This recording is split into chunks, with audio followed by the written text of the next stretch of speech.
And we've been covering the crisis at Yakima Valley Memorial Hospital for weeks.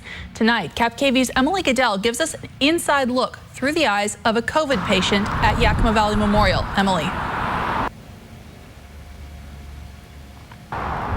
Nathan Wingeter has been fighting COVID since the end of August. He's through the worst of it now, but he's still struggling in the aftermath and thinking about what led up to his hospitalization.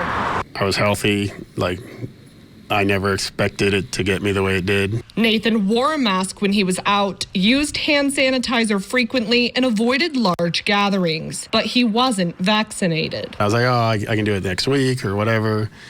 And then you get it out of the blue and it's too late.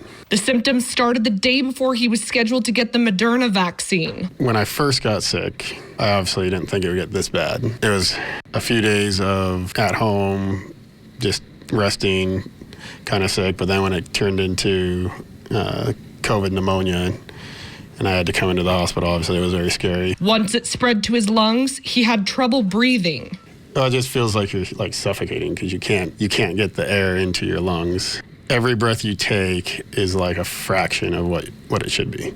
I'm a very positive person, so I didn't ever think I was gonna die.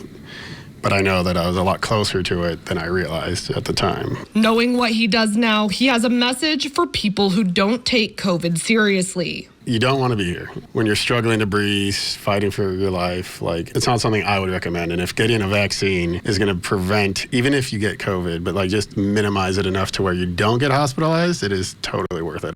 Nathan was in the hospital's COVID unit for 8 days. He was discharged last night, but he still has a long road to recovery. He says he plans to get the COVID-19 vaccine as soon as possible. In Yakima, Emily Goodell, Cap KVU Local News.